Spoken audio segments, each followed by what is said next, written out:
Morning. Thanks again for your help yesterday. Oh, no problem. Do you know if anybody else is doing it today or just you? Were you on the group text right now? Oh, probably. I have all my stuff turned on. Nope. So I don't know who responded to the two numbers that I don't have saved, but it was to me, Jessica, and then two other numbers. You're good. Dr. Ramos is going to pop on in a second. I'm going to make him the, because he talked to me on the phone, which is probably why he didn't put me on the thing. Okay. I was like, I don't know who these other numbers are. The only one I had saved was Ramos and Jessica. Well, hold on. Now, how do I see the waiting room and let people in? Hold on. I'm going to make you a co-host quick. Okay. There. Yeah, I don't mind letting people in. We should have a smaller group today because. Yeah, Melissa said it was a lot easier. Oh, there we go. I want to let Cassandra in. Lona. Janky. That was probably the other number that I didn't recognize. Natalie. Oops, I just let someone in accidentally, I think. Yeah. Okay, I think that was all.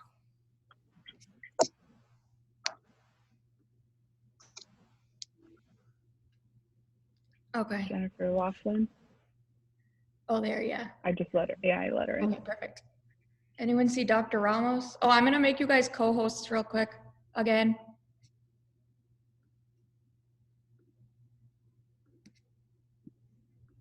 Hello, everybody. Good morning. Good morning. Thank you guys again for your help.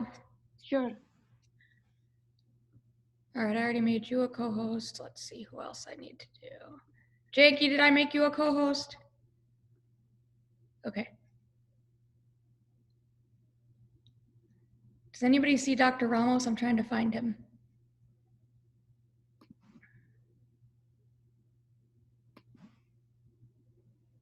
Nope. Oh, Jennifer, I need to somehow make you a co-host. Okay, so pretty much same thing as yesterday. I think that it'll be a smaller group though. Okay. Did the breakout rooms go okay yesterday? Yes. Yeah. Okay. I had one teacher asking me one question, and I was like, that never happened with me, but I can find out. Like when you import stuff from the comments, it went away to announcements for her. Yeah, that's what happens with ELA, and then math goes to files. Okay. And then I was like, how did it happen? And then yesterday night when I was showing, I had some teachers calling me and setting up a Zoom class. And then I had to explain it. And then suddenly when I was doing it, went to announcements. And then I didn't know what to do. And then whole night I was trying to find out. And then I found out the steps and I figured it out again. So that was one question I couldn't answer, but I took the teacher's name down. And then today morning I will send her the steps, how she can import it from announcements back to her course. Okay, perfect. And there's also one more thing, Shannon. We have to give it some time, you know. It won't be copied immediately. That's what I found out, you know. Yeah. Wait for that to copy to the course. Yeah, I'll mention that again. Dr. Ramos, do you have anything for us before we start letting people in? I just wanted to let you know that as long as we stay calm, the group will stay calm. And so that's the first thing that I wanted to share. And then also in the chat today, I'm going to put resources. So I have a couple of videos that people can watch, because I think that if you provide the resources and they get the opportunity on their own time to take a look at those, open them up, and they could be taken through a few things.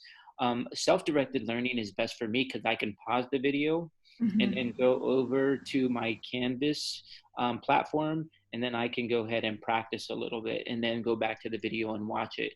I'll also make sure I put in there the 1-800 number that's 24 hours, available 24 hours for an operator to try to get them to calm as much as possible. So I will also have the breakout rooms based on, like, you know, I'll try to get an even number in based on the numbers that participate today.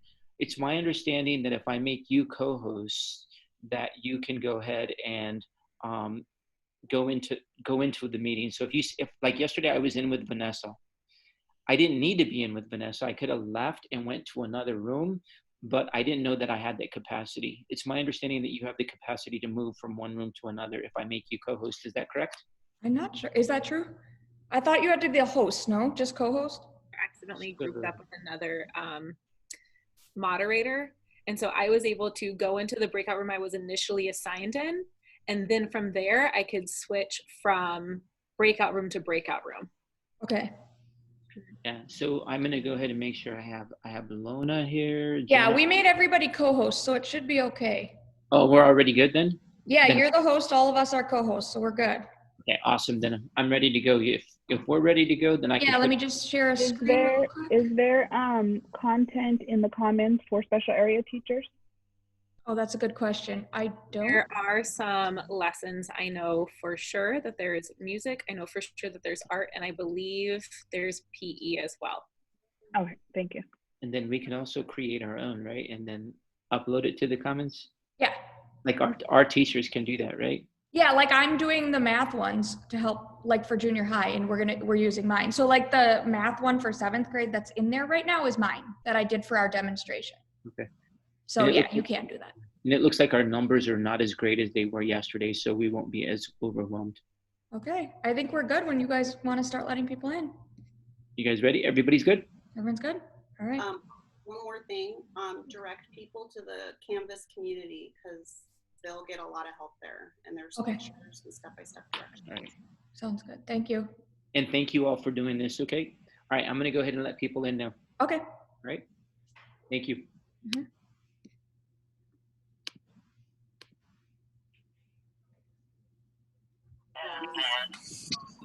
Training getting ready.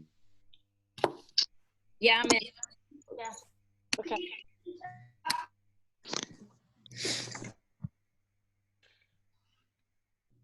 Good morning, everyone. Can you just make sure you stay muted, please, and type your name and your school that you teach at into the chat for us so that we can take attendance.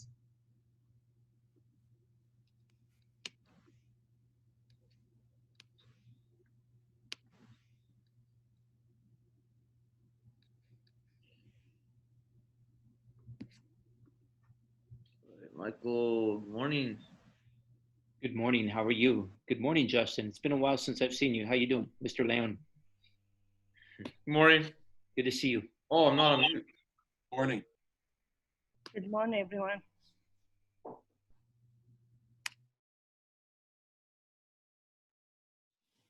All right, welcome everybody.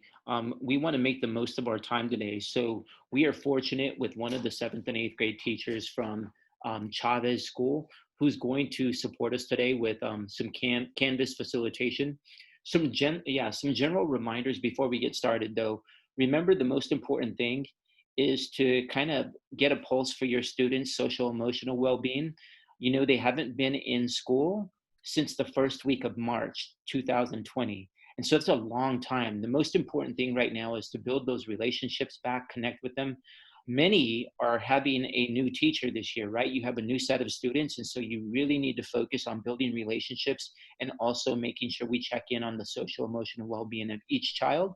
So I just wanted to start with that today before we turn it over to Shannon, because Shannon is going to show us a tool that was meant to make it easier for all of us, a place where you can house everything, your lesson plans, also post assignments, post videos, do discussion chats, sometimes in live time, and then also a place where you can like email your students and your students can email you.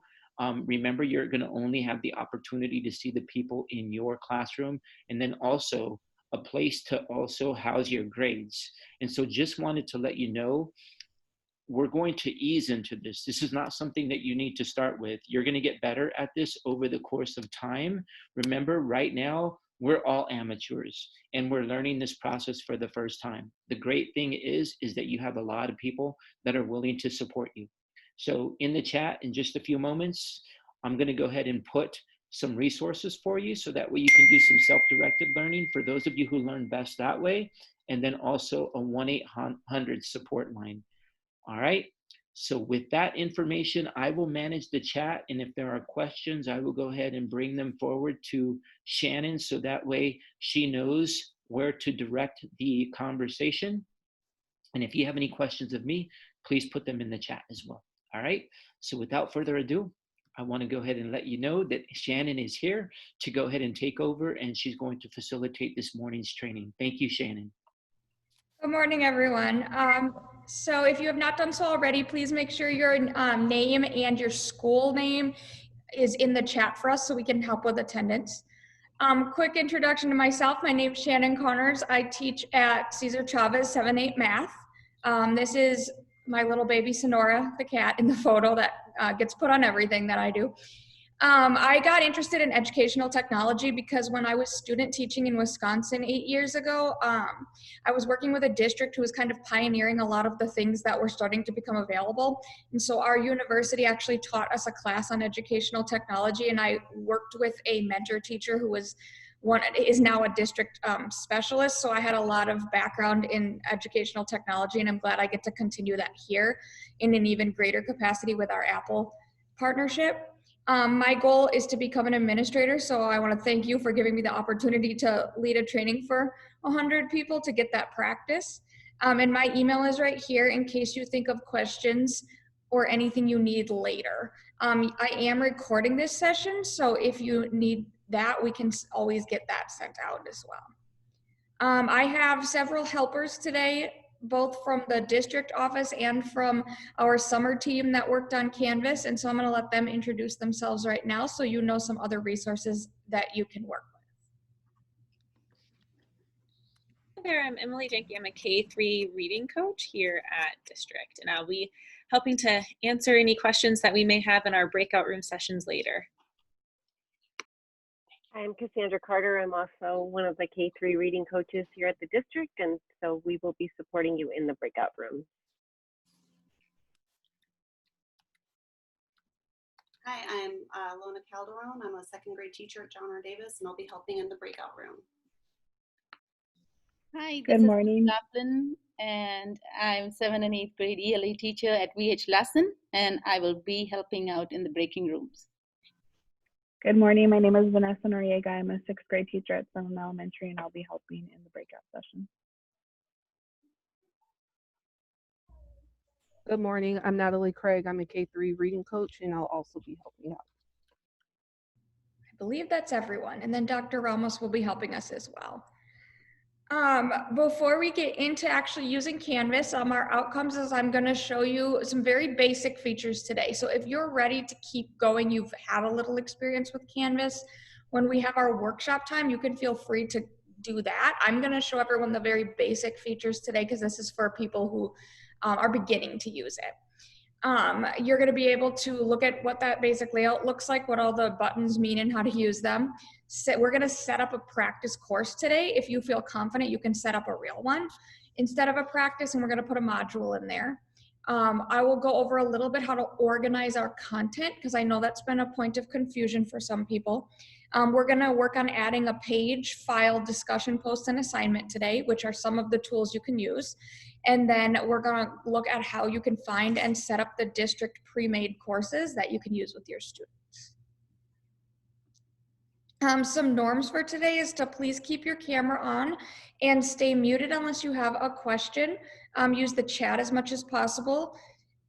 Stay focused. Please keep questions to topics we're talking about. So for example, something that I cannot support with today is your login information.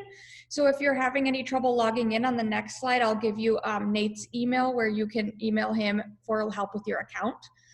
Advocate for yourself. Please write down or take a screenshot of who you can contact for help later if you are still getting stuck with Canvas. And Dr. Ramos is going to put some resources in the chat that you can also use for self-guided learning if you prefer that method. And then don't be afraid to experiment with Canvas. I'm going to show you how you can make your course and modules unpublished today, which means you are the only one who can see them. So until you publish something, it's only for you. So if you just play with it and you make mistakes, don't worry about it because no one's going to be able to see it. And you can actually teach yourself a lot by just exploring with it. So first step is you're going to log into your dashboard. So what you're going to do is go to this link right here that I have on the screen and log in. You should have received your login last week in an email. If you're still having trouble with that, please use Nate's email on the bottom and he will help you with the login.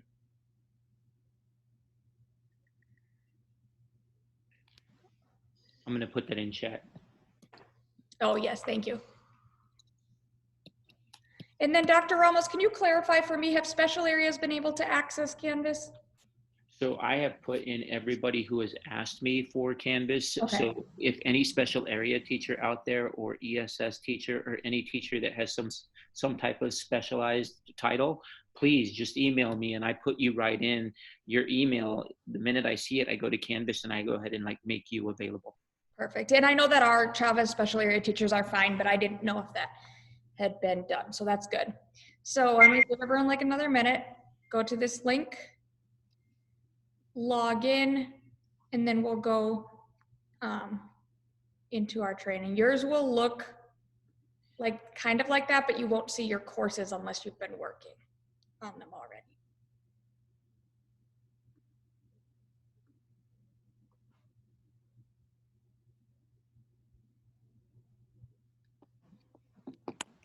All right. So I'm going to show you how to navigate the basic features on your dashboard. So I'm going to be going back and forth a lot between this slideshow and Canvas. So I'll show you a lot now on the actual Canvas platform. So when you get to your dashboard, you probably will not see courses unless you have started building things or importing things.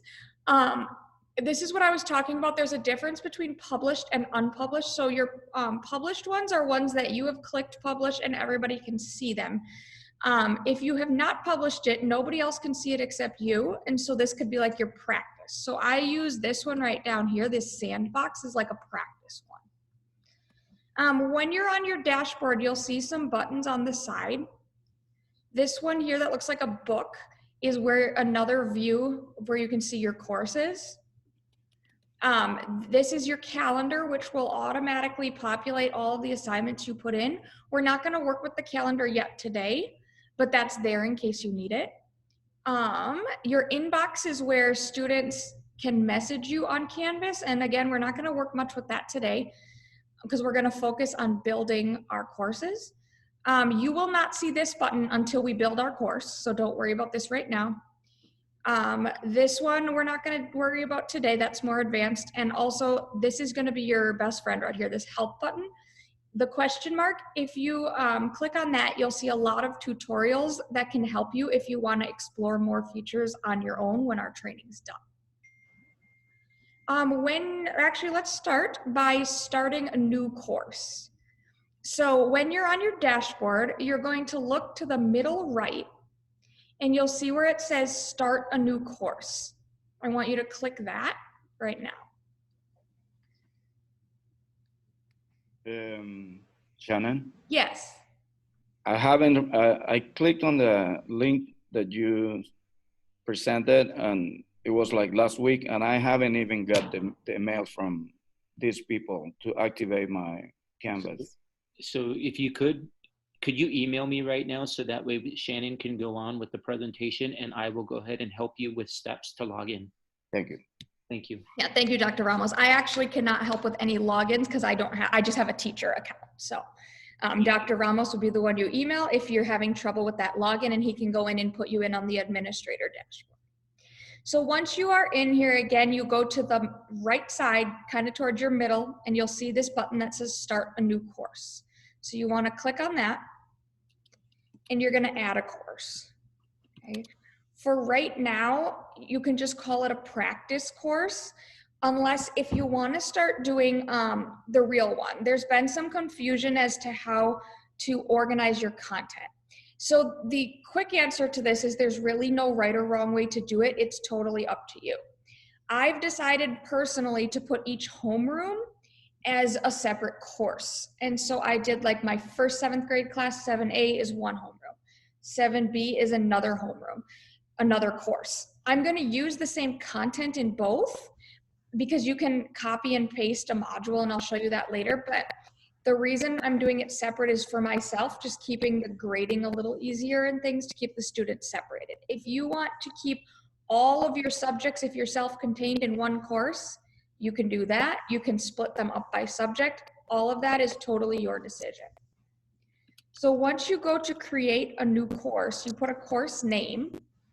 And then the important thing is you want to keep this drop-down menu as private because we're using paid curriculum from district and we can't just give that information out to public domain because we bought a license. So make sure that's private. And then you just click create.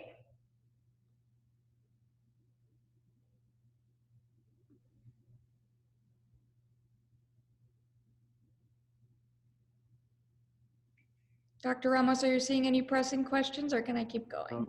What I'm doing is I'm taking, having people email me if they have questions with login. That's what we're getting most right now.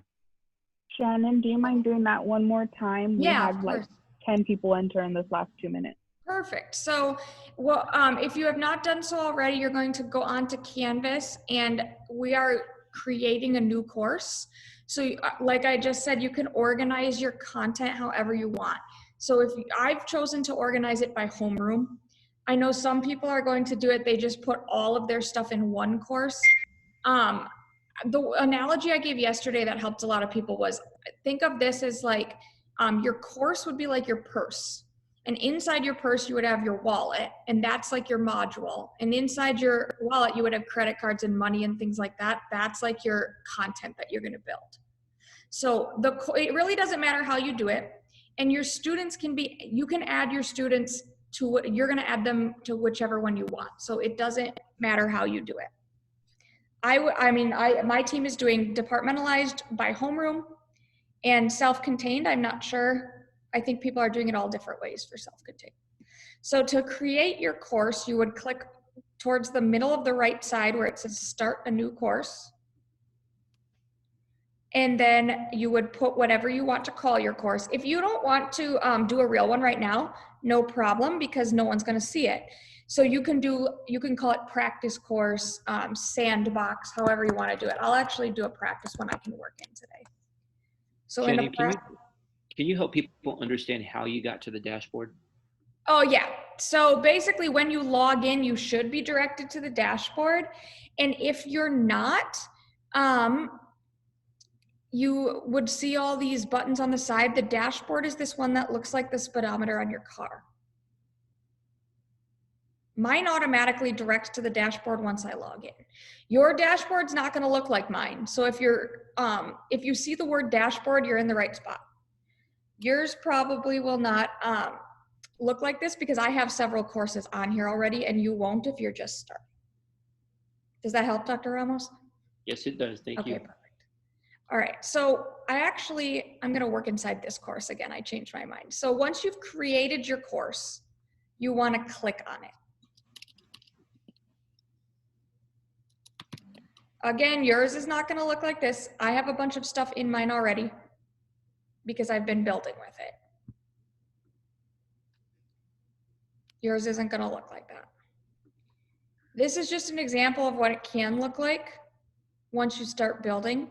So for example, I chose to put in my course would be my 7A homeroom. My first module, I'm choosing to follow the Carnegie curriculum. So I literally used module 1, topic 1 as my first module. There we go. You can do it that way. You don't have to do it that way. It's totally up to you how you organize it. So when you are in your course, the first thing you want to do is I want you to look over here on this left-hand side before I show you anything else. These are how you can get to different things you've created. I personally like this view because it lets you see all types of creations in one spot. Excuse my phone ringing. It's probably a parent with tech support. I'll have my instructional coach help. But these are so say I want to get to all of my pages, for example, I would click on that. For now, the only button I want you to worry about on the left side is that home button, because that's how you're going to navigate back to this view so you don't get lost. All right, so let me just make sure I'm going on track. So we did that. All right, we did that. So we're gonna work today on 4 things that you can add into your course: a page, a file, a discussion post, and an assignment. And the nice thing about Canvas is once you've done one, you can figure the rest out because they're very similar. So before you can start adding all that, you need to add a module. So we're in our course right now, and you'll see this button that is blue and it says plus module. Click on that.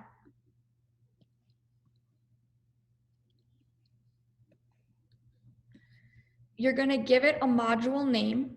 If you're doing a practice one, you could put practice module. So I'm just gonna call mine practice module 1. If you're doing a real one, you could do it like I did, where you're doing an actual unit you're gonna teach when you start your content. Totally up to you. And then once you put the name in, you're going to click add module. And it should look like that. There's no files in it. You see a gray title with what you just typed.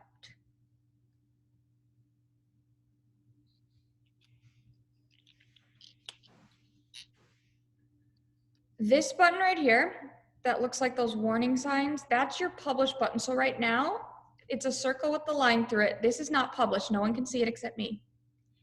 If I want to publish it, I would just click on that and it publishes it.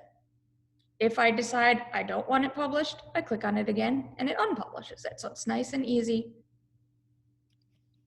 to either have your course so others can see it, or keep it to yourself while you're working on it.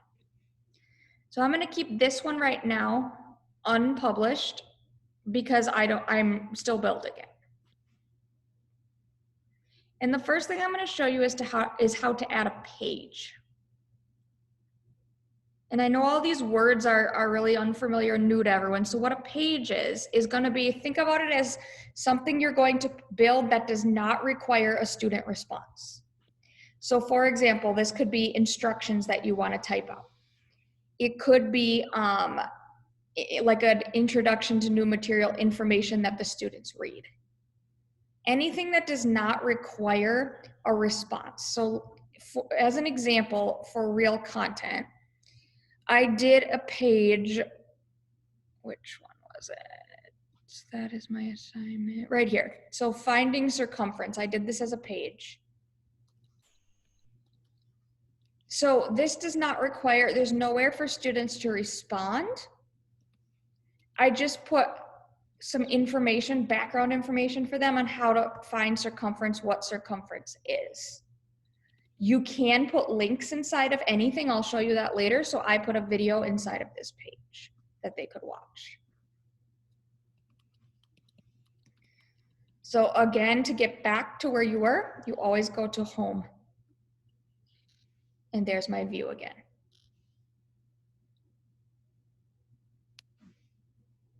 All right, going back down to my practice module, and to add anything to a module, you're going to use this plus sign on the right. So when I click that plus sign, I see a screen that looks like that. And right here, I see a drop-down menu. These are all the things I can add to that module. I'm going to add a page right now. So I'm going to go here and add page.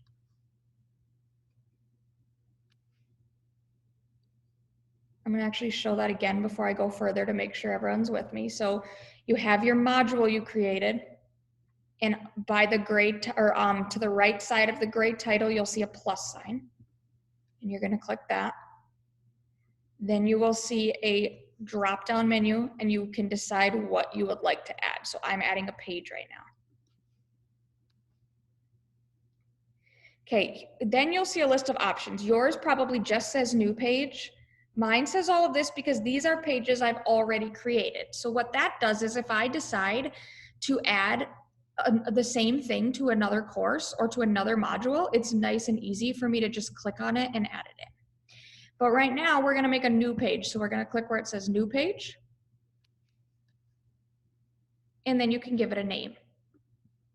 So let's pretend I'm using this to give my students instructions. I'm just going to put instructions for Tuesday. And then I have that there, and I would click add item. Now you'll see under my practice module 1 that I have that page right here.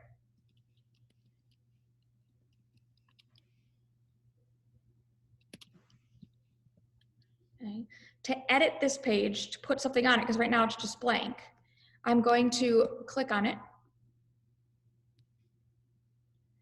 And then you'll see there's nothing here. I can't type in it. I'm trying to click, nothing's gonna happen because I need to click edit.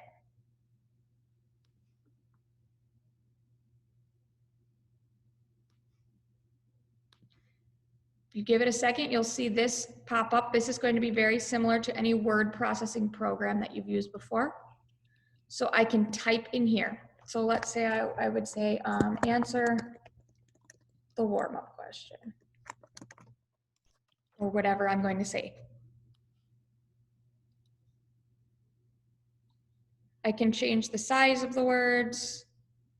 I can do bold, italic, underlining, all the things that you would do on a word processing program. You can change the text color. You can put a background behind it, things like that.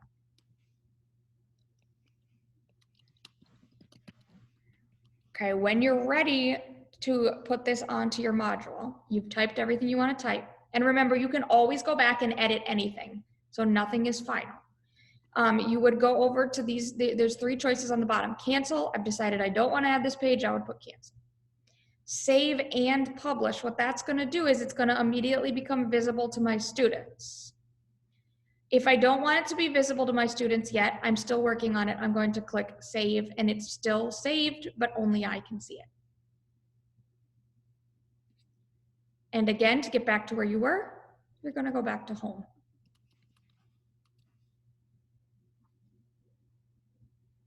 And my practice module is all the way down here. Dr. Ramos, before I keep going, do we have questions? Because I know that was a lot. Yeah, so there's one person in the chat who wants to know what happened if they can't type in their page. Did they click edit? So if you did not click edit, you won't be able to type in your page. So once you've created it, I'll show you again, you would click on it. She's good. Good, okay. Yeah, and I've been answering questions as we go along, just in private messaging and such. So we'll just keep going. Keep going, awesome. So the reason I ask is because after you do one thing, the rest is almost the exact same. So it's really nice. So if you master this, you can already do a lot of other stuff. You just don't realize it. So I'm gonna go back to home and show you how to add a file. So the same exact thing, anytime I'm adding something to my module, I'm finding the module I want to add it to. Most of you probably only have this one module right now. I'm going to click my plus sign and go to my drop-down menu. And I have all these options. This time I want to add a file. So I would click file. Same thing as before. If you have files, once you start building more and more things that you've already used, it makes it very easy for you to click on one of them and add that one that's already been used. If you want to make a new file, which is what most of you are probably doing, you would click new file, just like we did for our pages.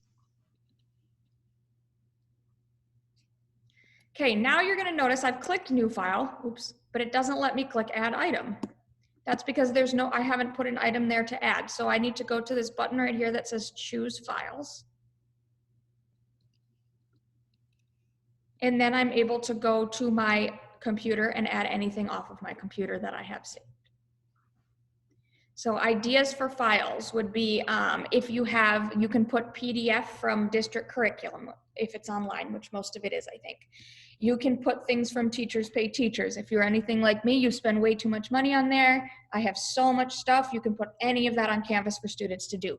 Nice thing about it is that they'll be able to download it onto their iPad and they can write right on the iPad with the markup tool if they want, or they can use it as a reference. You can have them answer in a notebook or however method you choose. So it's really great because you can still use all the resources you already were using in person on this platform. So new files, once you upload it, you would click add item.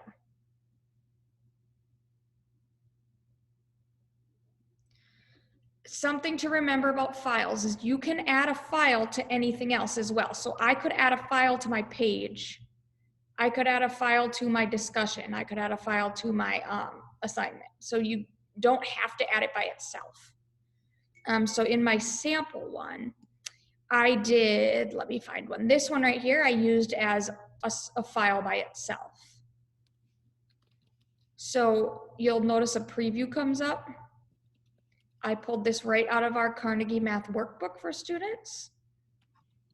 So they have it online as well as they have the workbook that I gave them last week. So they can choose their method if they want to do it digitally or on the workbook. And they can download it with this button and it'll go on their iPad and they can use the markup tool to write right on that PDF, which is great. I'm going to go back to home to get back where I was. I'm going to try to find an example of one where I put a file on something else. I don't know if I'm going to be able to remember. I may have put one here. Not that one. I'm just trying to show a sample quick. Right here. There we go. So this is an assignment, but I still put a file on it. So you can put a file as part of something else, or you can put it on its own. All right. And at some point, can you show people how to like put a link into a assignment or into a quiz or something like that? I'll show that with the next thing. Awesome, thank you. Yep, absolutely. I'll show you how to put a link and a file into an assignment so that, or a discussion or anything else you want to. All right, if we're good, I'm going to keep showing you so you have lots of time to work in the breakout rooms with helpers today. So once you've done a page, done a file. Next thing we're going to look at is a discussion post, almost the exact same thing. So if you've ever taken an online class in college, I'm sure you have fond memories of discussion posts and having to reply to certain numbers of classmates. There's a feature on here for students to do that. So think of that as like your student-to-student interaction portion of your Canvas content, where they can post their own reply or ideas and then they can respond to classmates. So it would be great for building writing skills. You can teach with sentence stems and things like that, which I'll show you an example in a minute. To add a discussion post, you go back to where your module was and you're going to click on the plus sign again. Exact same thing we've been doing. You go to this drop down menu and this time I'm going to choose discussion. I already have discussions I've created. So if I wanted to reuse one, I could reuse one. A question that was asked yesterday that I actually do not know the answer to is if I reuse a discussion, do the replies go with it? I don't know if you know that, Dr. Ramos. Yeah, I'm not sure, but I can find out. I was gonna say you can always experiment and see what happens too. If they reassign, if the discussion goes with it. Yeah, if like the replies go with it. But for now, I think most of you are probably just trying to create a new discussion. So same as you did before, you're gonna click new topic. Where it says topic name, you're gonna give it a name. So for my practice one, I'm just gonna call it Get to Know You, because that's honestly probably what I'll use first next week with my students. Okay. And then I'm going to click Add Item. So every time you're adding something, it's the same process. Here it is.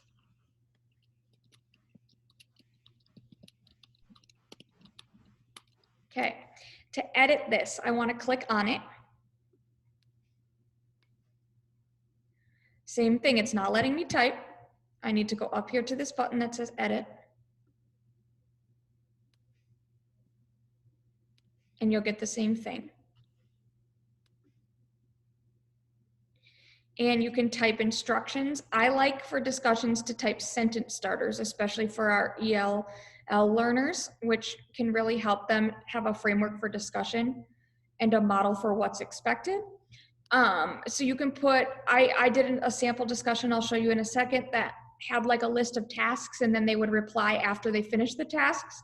Or you could do it simply as, I don't know, what is one thing, oops, what is one thing you want your classmates to know about you?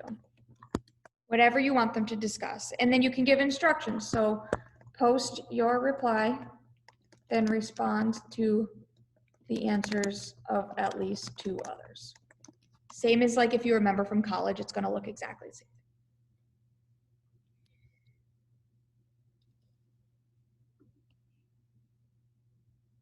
Okay, let me see if I can remember. If I want to add a file to this, say I have like a set of questions I already found on teacher. I actually do. I'll show you how to do that. On Teachers Pay Teachers, I have some questions I want to use. I don't want to type them all in here. I go to these 3 little dots right here. And there's a whole bunch of options. If you go to the one that looks like a piece of paper with writing and you click on it, you can actually upload something from your computer and it will go right into this discussion so students can see it. If you want to put a link to a website or a video over here that looks like a chain, you can put external links, means you're going to put like a website you're going to type in or copy paste. Course links means I'm going to link it to something else within my course so they can find it easier. And you can do this toolbar on anything you put in Canvas. Okay, so I'm not going to show you that right this minute, but that's how you do it if you want to try it. I'm not going to worry about any of these options right now. You can also attach a file right here. So there's multiple ways to do it. And then same as before, if I decide I don't want to add it, cancel, and it deletes everything. Save and publish, it saves it, but everybody can see it. Save is just going to save it and only you can see it. Okay, so there's my discussion. And to get back to that view I was at before, I'm going to go to home.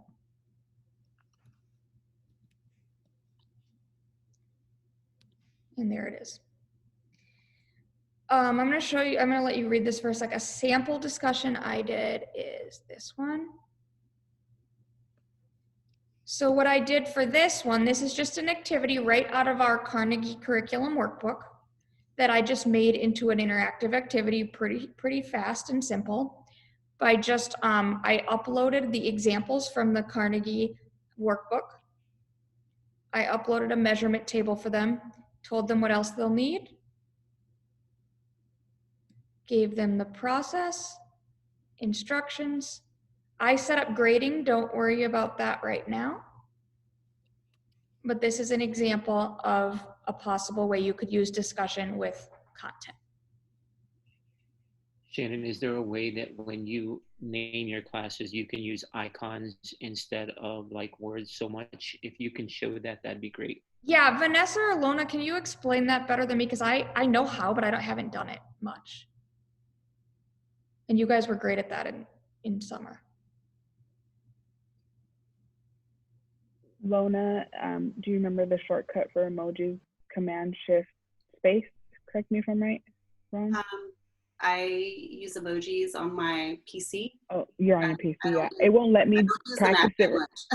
It won't let me practice it right now in Zoom. I tried to enter an emoji, but you can definitely enter emojis in the front of directions. And I know in the model for the little guys, you are given the opportunity to record video and record voice for instruction. So this will be very helpful for all students.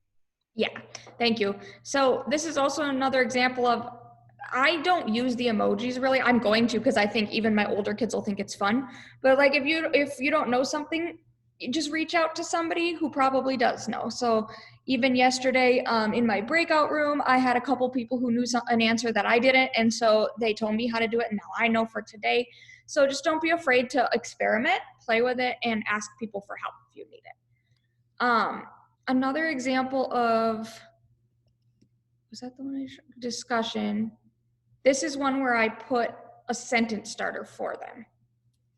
So down here, I put exactly what I wanted them to write, and then they just fill in the blanks. So that would be great for your EL students. I did this for all of mine just because with 7th and 8th math, the academic vocabulary is tough, and I want them to start practicing with it. So this helps them with that.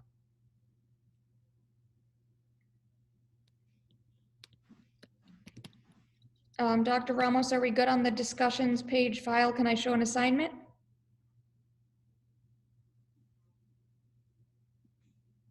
I'm checking. It looks like everybody is pretty good. Okay. Yeah. How do you upload a page? Do you have to scan a picture? Was one question. Okay, so a page is a feature on Canvas that you're adding. You can add a file or a picture to a page by using the course. Here, let me show you. Like this is one of my pages, for example. I'm going to edit it. If I want to add a file or a picture or something, I would go to these three dots right here. I can add a link, a picture, which is this one. You can add recording or media, which is I'm not going to show you today because that's more advanced, but for our little kids, that's going to be very helpful. And then you can add documents. You can also on anything, it's not going to let me on this one. So for this one, use this feature on a discussion. There's an option to upload files down here as well. On a page, I always just use these three dots.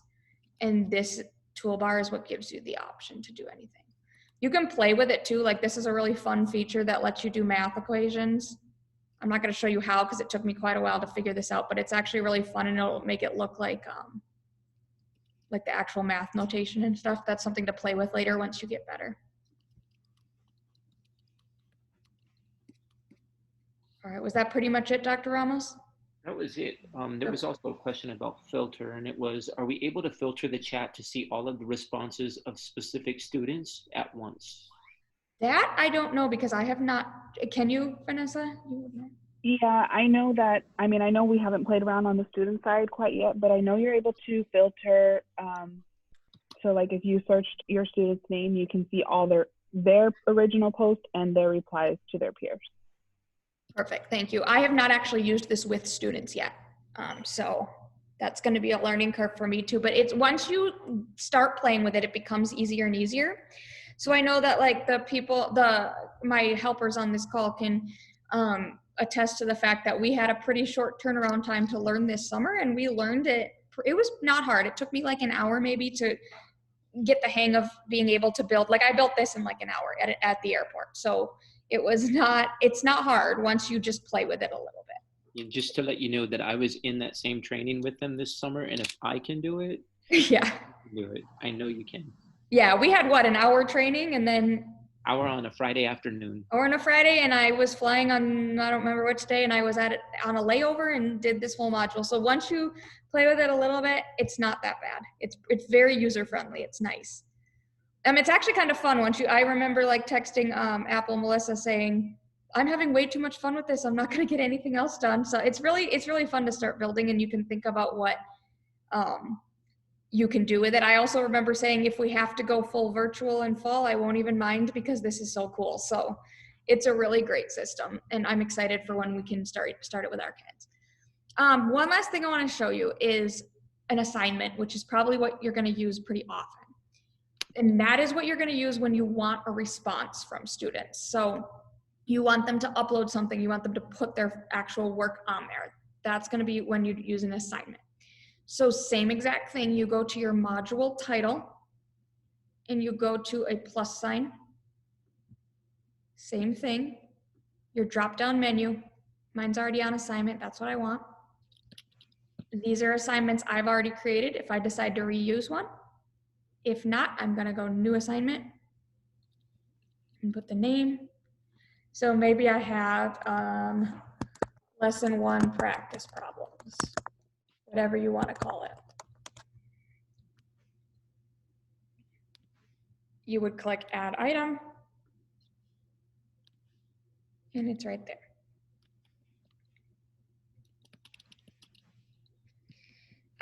To edit it, again, you have to click on it. It's not gonna let you type. And click edit. Give it a second, and there's my box to type instructions for what to do. If I want to add anything to this, a file, a video, a link, a picture, I go to these 3 dots right here. And I have all these options. This is my link, my picture, media, which is gonna be great for your little ones who can't read yet coming into kinder, documents, link that. You can create a table like you would on a word processor. All of those things. So same exact thing.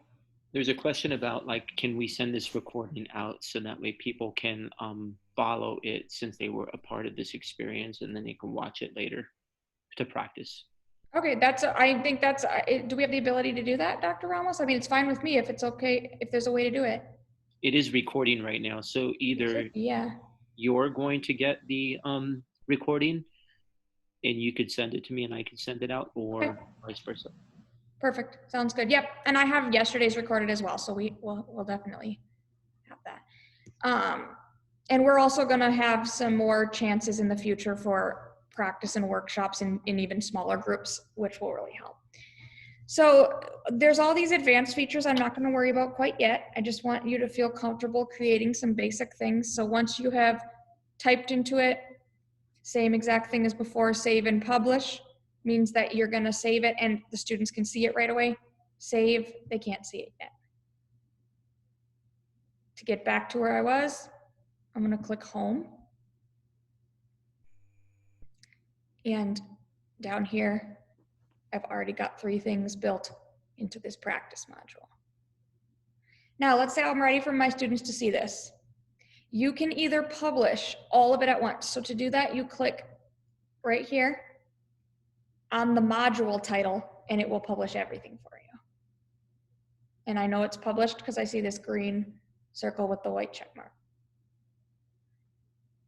If I want to only publish 1 thing or 2 things and not the whole thing, I can do 1 at a time. We're getting a question about, can I add the submission button on the assignment page? I don't know because I have not used this with students. Does anyone who's used this before know if that automatically comes up? If it is an assignment, there will be a submission field depending on the type of assignment and the type of submission that you select. Yeah, so we can go over that in like a future training. I just want to make sure that everyone can like do a very, very basic understanding of how this works. Yeah, I think that's a great like segue right there, because I think a lot of this is going to have to be practiced over the course of time, and we're going to get so proficient at this for using it like over and over and over again that you're going to learn that there are a lot of features on here that we didn't cover in this training, you know, so we can probably share also with our teammates, colleagues, and then possibly, you know, district facilitators, so that way we can like refine this process. And again, the big thing is don't be afraid to play with it and teach yourself. Like you can learn, you can do so much more than you think you can by just playing with it. And even if you don't have someone to show you, and just try it one day, you have some time, what's going to happen if you make a mistake? Nothing. No one can see it. You can always delete anything. So honestly, half the time, if someone has a question I don't know, I just go around on here and press buttons till I find the answer. Also, you can use this question mark help, and then Dr. Ramos I know sent some resources out that are awesome for tutorials. You can I know some Chavez teachers the other day were typing into Google Canvas tutorials, and you can find things that are already made to help you. Okay. So that's how you build basic things into your course. Now there are some, in district helpers, I'm gonna rely on you a lot for this. There are some pre-made courses available that you can already use. So to find those, you have to have a course in your dashboard, which if you've been practicing with us, you do. Once you have your course built, you will see this button over on the left that looks like a little half circle with a right-facing arrow. That's the Commons. Think of that as like a large online library of things that have already been made. You're not going to see the Commons button unless you've made a course already. So I'm going to click on Commons and give it a second. Here it goes. Okay, if you notice here, there are 123,164 results. I don't know about you guys, but I don't have time to sit and look through 123,000 results for the RSD stuff. So I'm going to show you how to find that a lot faster. If you go to this button right here on the top right that says filter. you want to check the grade levels you want. So I know we have special areas on this call. You might want to check maybe like a couple at a time, K1, 2, for example. I teach 2 grade levels, 7, 8. You can do more than 1 at a time. If you have only 1, you can just search for that 1. This is the biggest, most helpful thing. Down here, you will see the option that says shared with. If you don't see it, you may have to scroll a little bit down. All, which is going to include your public resources, or Roosevelt. So we're going to look at the Roosevelt ones to find our lessons. So I've clicked on the grade levels I want, and I've clicked on Roosevelt. To get out of this box, you can either click outside of it, or you can go back up and click this X. I know that my filter is still on because right here I see the 2 things. So this is 7, 8 right there. That's my grade levels and Roosevelt District. Now I'll be able to search for any of the pre-made courses. So we have, Ms. Janke, I'm gonna steal your music class here because I know we have special area teachers on here. So say I wanna put music into mine. I'm gonna click on this course. Okay, if I wanna look at it before I put it on, you can look at everything here. So there's 1 page, there's a discussion, and there's 3 files. You can open any of these and look at what it is before you put it on. If I want to put it into one of my courses, I'm gonna click right here where it says import download. Now, what this menu is for is I'm going to decide where to put it. So like, say I had a homeroom, like, I don't know, I'm teaching 8th grade band. I would find that and I would put it in there. For now, I'm gonna put it into my practice course. So basically what this is doing is it's putting files into a course that you just made so you don't have to make more stuff that's already been done. So I clicked on my practice one, and then I'm gonna click import into course. If you see this green bar, it says you've successfully started it, but it might take a little while to see your changes. To find what you just did, you're gonna go back to your dashboard. So you do that by clicking over here on the left on the little icon that looks like the speedometer on your car. And I put that into my sandbox, so I'm gonna go back and find that. Now here's where you gotta kind of explore. We found out yesterday on the ELA courses, it was putting everything into this section that says announcements. So I'm not seeing, oh, yep, my music ones did that too.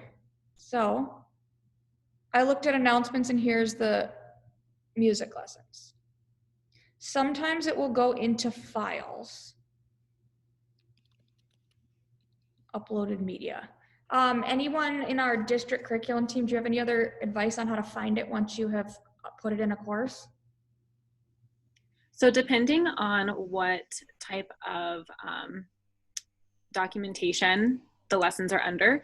So if it's an actual doc, then it will be in files. But I know that some of our marvelous specials teachers in the district really put a lot of effort into helping us to support this, because I don't know anything about music. I just uploaded it into the Commons. And so I believe that some things are like Google Docs and things like that. So it might be a link to something, and that's why you may not find it in the file, because it's not an actual document. It's a link taking you to a lesson plan. Well, can I say something as well? This is Mr. Lopez from Pastor. Yeah. Just related to like the music content, every one of the music teachers already has the actual file via our Google Drive that we're sharing. Perfect. So like they should be able to upload it. And one of the plans is this week to be able to show them how to actually upload it and have the Google slide be physically in Canvas so that the students, when they have access, can then manipulate it through Canvas as if we were presenting it. So having it synchronously when we present it, but also having it presented asynchronously so they can log into Canvas and see it as their homepage and explore it from there. That's perfect, thank you. Yeah, and I know that the special area teachers created these. I chose music because I'm biased because I used to teach music, so I had to put that in there. And again, if you want to get back to your course, you just click home. So those are your very basic features in Canvas. The one thing the question I had a lot yesterday is the students. Right now, Dr. Ramos, do you know if students are ready? As of yesterday, the upload was still happening. Yeah, let me check, okay? Yeah, and we have a lot of students, so I'm sure it needs some time to sync. And then I'm going to open this HTML editor here. And I'm going to paste the embed code that I took from Google. And I'm going to come down here and hit save or save and publish. Either is fine.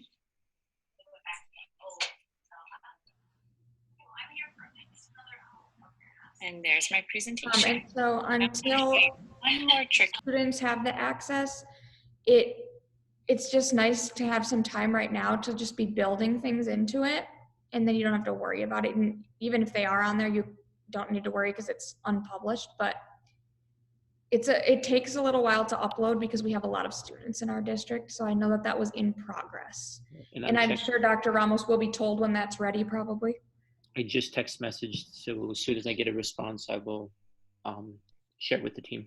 Sounds good. So until then, if we don't, do we have any other questions about how to do things that I can answer whole group before we break out and have some workshop time? Yeah, it looks like I've been answering questions independently, like privately with people. I don't see anything new. Awesome. Then what are, this is nice because we have a lot smaller group than we did yesterday, and there are a lot of facilitators. So we're gonna put you in breakout rooms with one of us to help you. And so basically this is gonna be, you're going to stay on the Zoom call and be working on a Canvas module, either a practice one or one that you wanna start using with your class. And we're gonna stay on the call for if you have questions in the moment, we can show you or we can explain something so that you can get some things built in here today, okay? I think it would be helpful too if we came back at a certain time just to make sure that everybody was on the same page walking away from the presentation.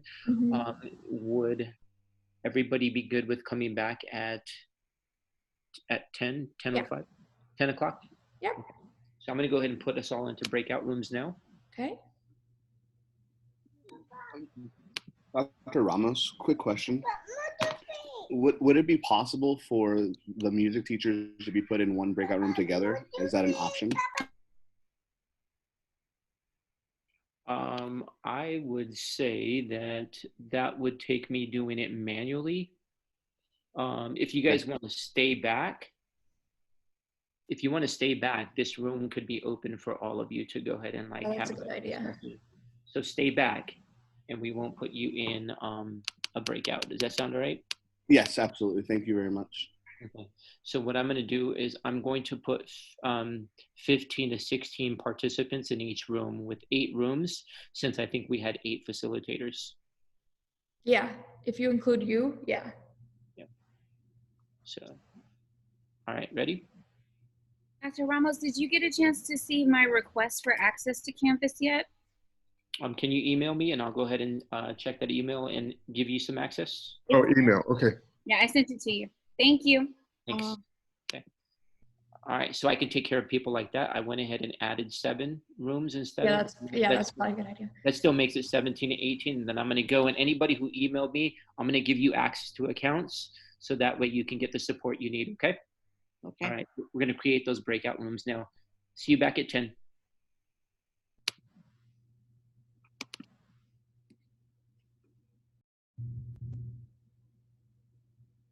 Mr. Valberg. How are you, Shannon? Good. I still tell everyone the story of how you took that one school's parade spot. Oh, yeah, that's right. I didn't You want to went wait home like 2 hours earlier than the rest of us. Yeah, I know. Well, you know, if people aren't moving, we're going to start marching. Sorry. Yep. I don't remember who I was telling that to, and they were like, yep, that. Oh, you know who I was telling that to? Miss Dunkley. Oh, yes. Miss Dunkley was my co-lead this summer for summer school. Oh, that's great. I'm sure she believed it. Oh, yeah. She said, oh, that doesn't surprise me. Be bold, right? Hashtag yep, exactly. Be bold. There you go. How are you? Good. So this is a time for you guys to work on Canvas, and I'm just going to stay on this call if you need any help. I just have one question. Yeah. When I title my courses, do I just say music first grade, music second grade? I don't really, do I need to put the name of the school? I don't think so, because the only one, you have to add people to your course. So once Okay. the students get in, you're going to manually add them, kind of like if you've ever used Google Classroom like that. Right, right. So Yeah, only I've your used students will be on there. So I don't Okay, think makes sense. I think Aldi wanted you guys to stay in the main session though. Oh, really? I Yeah, thought we were because- breaking out. Yeah, but Melbourne does his own thing. Huh? Melbourne does his own thing. That's I know. right. I know, I remember. Bold, whatever. Well, can you break me back into the main session? You can break yourself back into the main session, so you have to click leave room on the bottom right. Huh. There's a blue leave. Do I click the blue leave? Is that what it is? Okay. Bye. Uh-oh. I feel like I'm going to leave the meeting now, I'm afraid. It should say leave breakout room. Yeah. How about more? Maybe it's under more.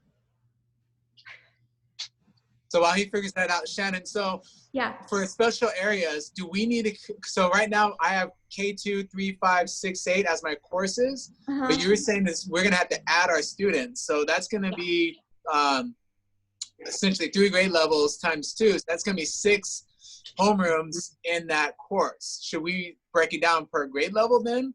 It's honestly up to you. There's no right or wrong way to do it. It's however you want to organize it. If I were a music teacher, I would, I don't know, because I never had to do this online thing when I taught music, but I always did everything by homeroom just to keep it easier on myself. Okay. Because you can copy paste a module, so you don't have to make like 3 second grade modules or whatever. Or if you don't mind having them all in one class, it's not going to hurt the kid. The kid's just going to see their own view, just like on a college online class, like you can only see your own stuff. So it's kind of up to how you want it on your thing. But how is that going to affect grading if we do grading? Do you know? You just basically, you'll grade all, say you have 60 kids in that course. You'll just have 6, it really doesn't matter. It's basically that they put, you know, you just have them on 1 page versus 3 pages by homeroom. Okay. So the reason I say you might want to keep it by homeroom is because we're still going to be entering grades into Synergy. That's what I thought. Okay. And if your Synergy is by homeroom, it might be easier on yourself, because then when you're entering grades, you can just like have Canvas here and Synergy here, and then you just enter it. You don't have to click back and forth. Yeah. And I don't know how your classes are on Synergy, because mine, when I taught music, were like, it was a mess on Synergy because. Oh, it is. Yeah. Yeah. Well, no, on the essential dashboard, it's all of them, but you can break it down to individual homeroom. Oh yeah, so whatever's easiest, honestly. It's not gonna, Canvas, like it's not gonna affect grading no matter how you set it up. The setup is not gonna hurt anything. So right now, Canvas and Synergy don't communicate? Not as far as I know. They do for the students. I don't think they do for grading. Does anybody else hear any different? As far as I know, it's not gonna sync for grading, but that could, I don't know. Yeah, somebody answered that yesterday, saying we have to manually still enter grades, but that's a really good question. Okay. So I have a question. So I just want to make sure. So we're going to enter each student manually? I think there's a way you can enter the whole homeroom at once, I'm pretty sure. I can't be positive because my kids aren't in there either, but to add anybody to a course, so like when I've added other teachers onto mine, you just click the people button. And from my understanding, once it's all loaded, you'll be able to click like 8, Connor's homeroom, and it'll add all the kids in that room, I think.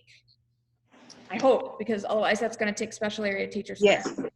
We service the whole school. Oh, I know. I used to do it. I don't miss it. It's way more work than gen ed, to be honest. It really is.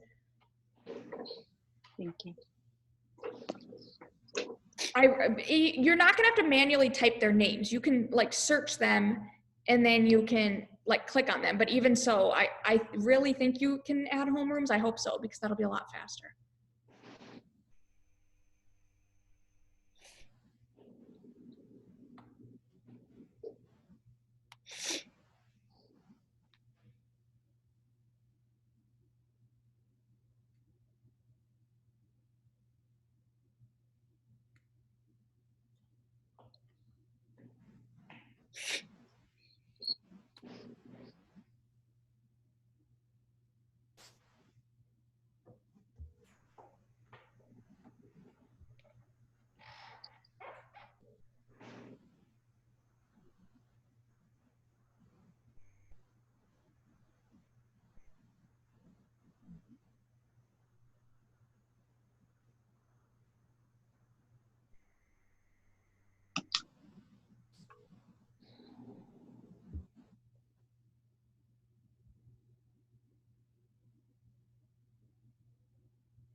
Can you hear me? I have a Yeah. question.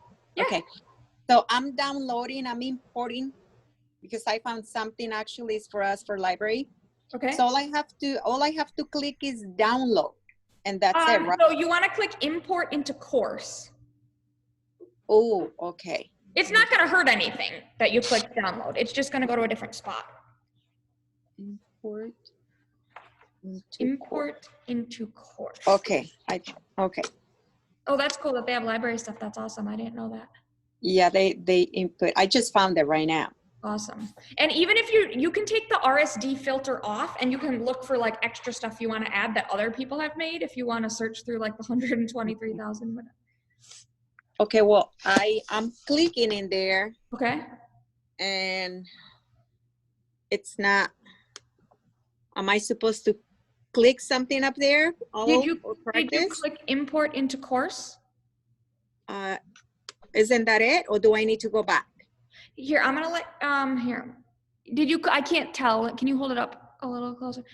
Import, I can't really see it. That's hard. That's it.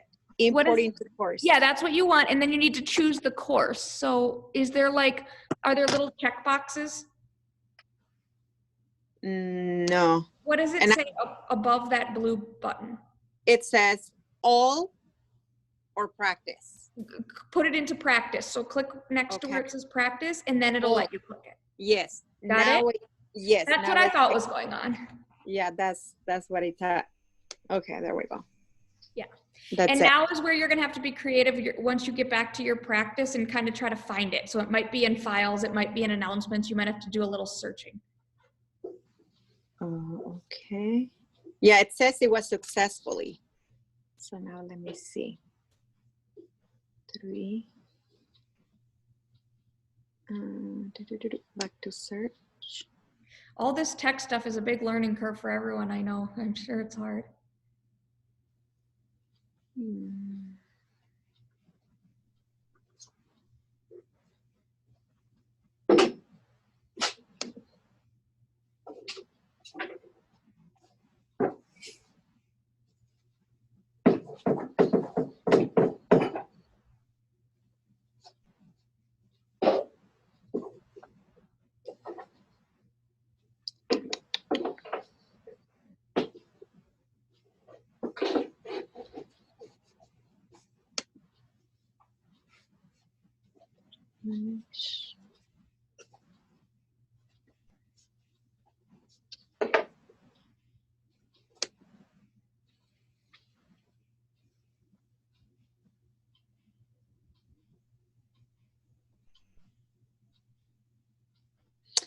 Okay.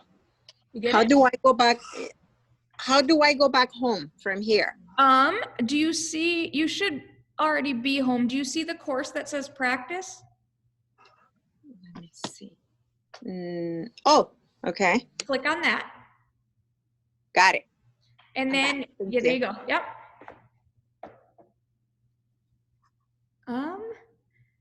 I will, hold on. I can't see. Jay's trying to get back in. He took himself out of the meeting.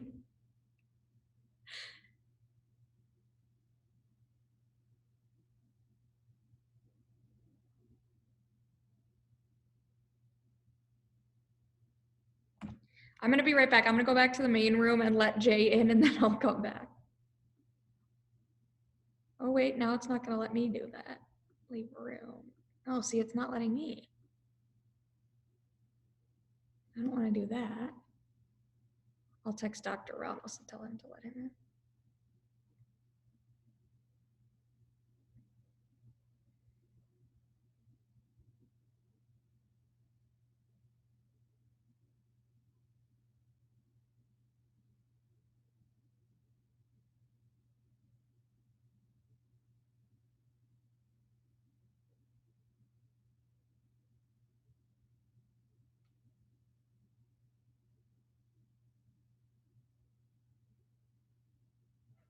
I can't figure out how to get myself out of this room now. Well, I'm going to stay in here because I don't want to leave the meeting by accident. Are you a host? Shannon? Oh, that's why I'm not a co-host anymore. Hold on. Yeah, and say if you're the host, you can pop from room to room. I was a host, and then I made Mr. Ramos the host, and I put myself as co-host because I had like he had to do the breakout rooms. But like I'm thinking, how did my kids in spring manage to escape my breakout rooms though? Did anyone have that happen? No, I didn't use them, but you should be able to pop out or like leave to go back to the main room. Yeah, it doesn't let me. That's what I'm wondering because it says I click leave room and then it says leave meeting. That's weird. I honestly probably put some setting back on there because the kids were doing that. Maybe. I probably did because this is my account we're using. I don't know how that happened. Because my kids one day in spring, I went back in the main room to like chat with a teacher. I said, come back to the main room. And there were two boys talking the NFL in my main room and not doing the assignment. So I was like, well, that's the end of that. Yeah, they'll find a way to.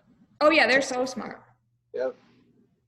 Yesterday, actually, I had a teacher from another school accidentally come into one of my classes because I was using the same ID for this training in the morning that I was for class, and the 8th graders were dying because they thought it was the funniest thing that they've ever seen. See, and I created 3 different links for K2, 3, 5, and 6, 8, but then they were like, oh, you should have only done 1. And I was like, well, I don't want 8th graders coming in during kindergarten time. Mm-hmm.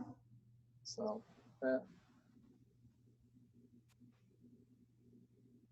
yeah, this poor teacher, and then she thought like the 8th graders were teachers in a training. So she's telling them to have a great professional development session, and one of them's like falling off his chair laughing. I'm like, you guys, just be nice to the older people who can't. I said, all of us older people don't learn it as fast as you. The kids outsmart us in 5 minutes, though. Really, they're so good. Yep.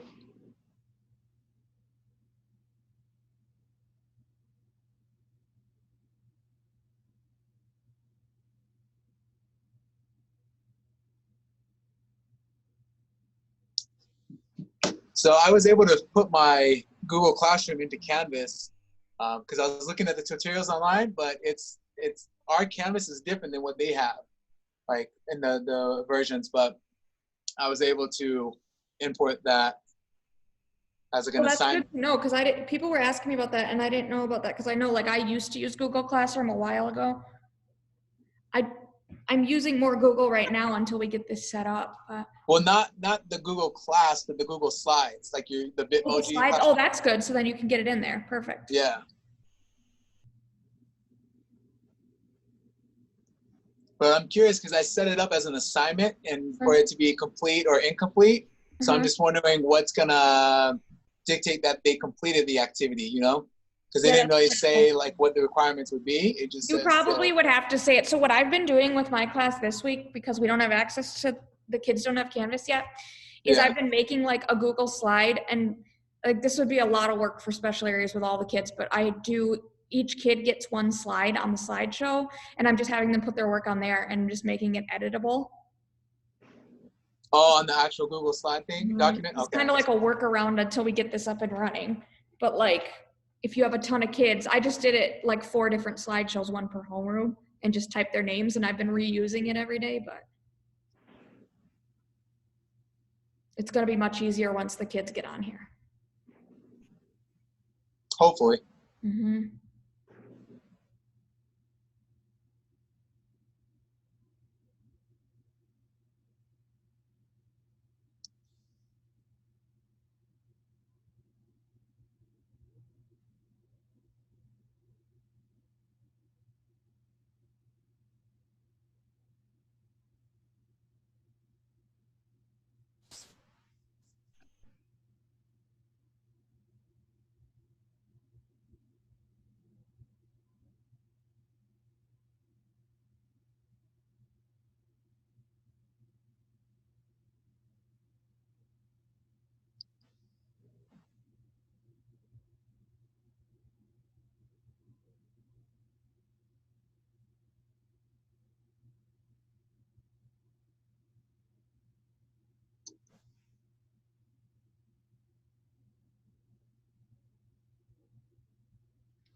So are special areas teachers not starting till tomorrow with kids? How are you guys doing that?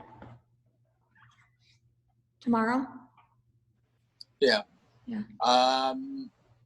We start at K2 at 8:45, I think it is, and then 3-5, and then 6-8, and then they transition to like lunch, and then they have their homeroom teachers in the afternoon. So that way, homeroom teachers can do the training, and then specials do the training in the afternoon. I got it. That makes sense.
Shannon, question. Yeah. After we've created courses, for example, I created 2 kinder courses on accident. How do I delete the course? Let me show you. Can you see that? Yes. Okay. So I'm actually going to delete some of these practice ones. You want to delete the whole course? Yeah, so I'm on my courses. Okay, so you have to go to your dashboard. Okay. Actually, I lied. You go to your course. I forgot. So click on the course. Okay. And you see all these buttons on the side, home, announcements, assignments, all that. Uh-huh. Go all the way to the bottom where it says settings. Okay. And then I can't remember where it went. Hold on. I think you go to navigation. Nope. I knew this yesterday. Give me 2 seconds to remember how to do this. Oh yeah. On the bottom, you'll see all this stuff that says share to commons, student view, course statistics, all that. Uh-huh. Delete this course. Oh, okay. And this is also how you copy one. So I know there's a lot of special area teachers. This is going to be probably your best friend, this button right here. So say you want to organize it by homeroom.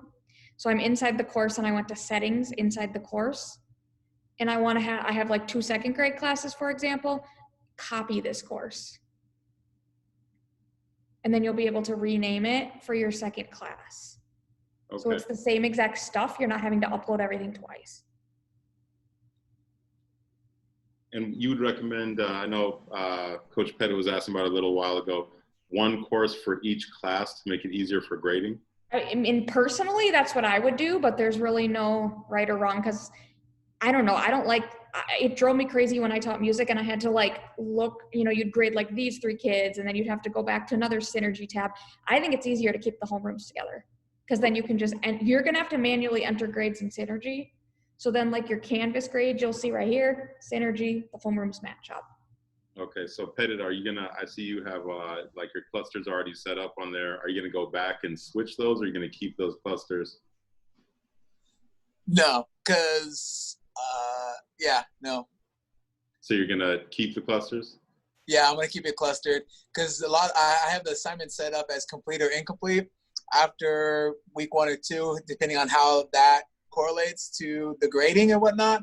I might go back and change it, but for now, it's more of, are they participating, things like that. So yeah, so it's totally up to you how you're gonna do it. Like there's really no right or wrong way to do it. You can also like have a clipboard with their names on it and keep it all in clusters on Canvas and be like writing it down there. You know what I mean? So there's 100 ways you can do it. Okay, thank you. Yeah.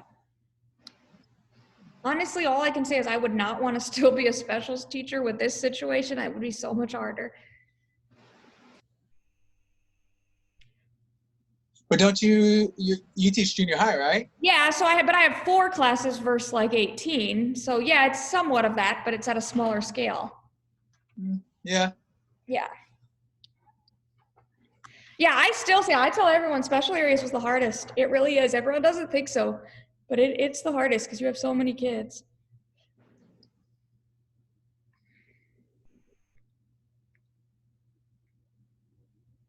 Well, thank you for acknowledging that. Oh, seriously, I tell everyone that all the time.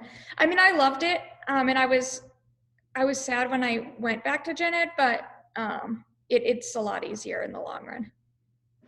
It's nice though because the Chavez kids that are like in junior high, I taught when they were little in music, so at least like I knew their names and stuff yesterday when they came into my class.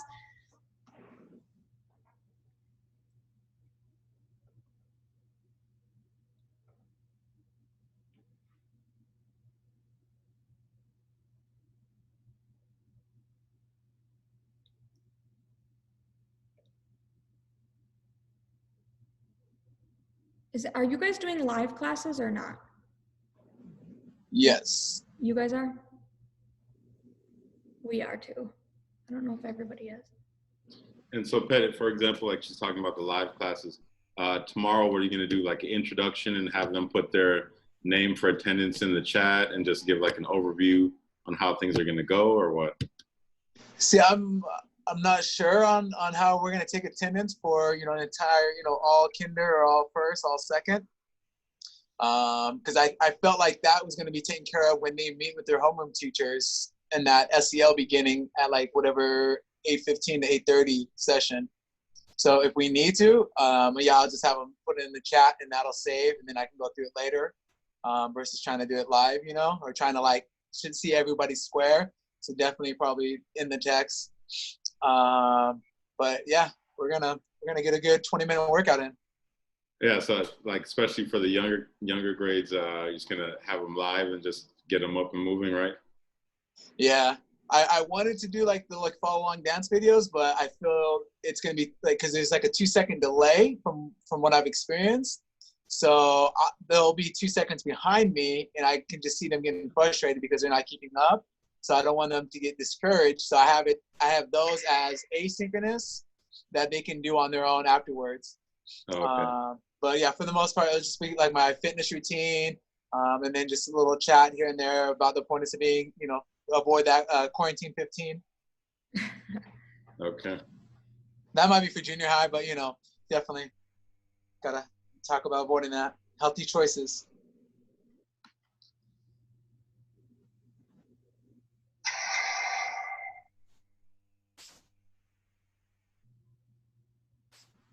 So Shannon, do you know as a homeroom teacher, are you guys going to be taking the attendance in the morning? Yeah, like the actual attendance we're submitting, we're taking. I don't know how our special areas are doing it. Like I'm taking attendance like on my own for all 4 classes. I just have like a sticky note on my background of the computer. So like a digital sticky note on the MacBook, and I just type it as they come in. But that was kind of like a routine I had in spring, and I got used to it. If like you're new to Zoom, you probably don't want to be doing that because it's too much at once. But yeah, I don't think our special areas are doing attendance right now, especially since like our PE teacher's brand new to teaching and to this whole thing. Yeah, because like I never had to do like attendance and synergy. I just took it as on my own regards to see who's been there and who hasn't been there type of a thing. But I never had to like actually submit it to the office or anything like that. Yeah, then I wouldn't even worry about it right now with all this. Because we're dealing with the synergy stuff for like the office. And that's what I figured with the morning check-in. That's probably when they would take the attendance, but I'll check with our attendance clerk. Yeah, it's kind of confusing. We're doing it with our own homeroom, but we're kind of communicating with each other. So like one of the kids in my homeroom wasn't in my class yesterday, but I talked to another teacher and he was in hers, and they said it's fine. He was still present because they had and then when I called, you know, they had the connection outage or whatever. Yeah, that's gonna be a big thing. Yeah. Yeah, he was like on a phone or something and it stopped working in the middle of one of the classes. Hi, sorry, I have a question. Oh, you're good. That's what I'm here for. I'm a speech therapist, and so I'm not necessarily going to have like a big class, but I wanted to see like once students are in Canvas, could we assign certain assignments to a specific student and have like a due date for them, or is it like just for they would have to have like a class just for them? Course, and then you can add your students to it, Mm-hmm. and then they'll see that on their dashboard. Okay, so then, okay, I think I'm understanding. Yeah, and I think there's a way you can assign things to specific kids too. I can't show you right now because I don't have kids in mind, but yeah, I think you can, and then they'll see it on their own thing. Okay, thanks. Yeah, that's a good idea.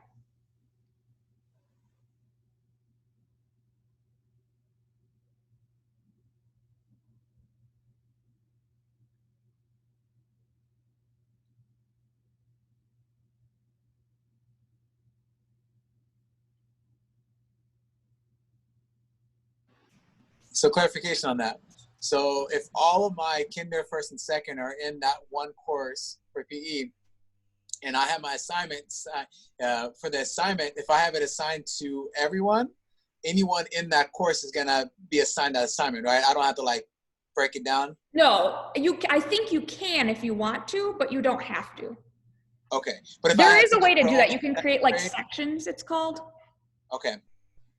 Which is a little more advanced, but yeah, no, it'll automatically. You don't have to like manually do that.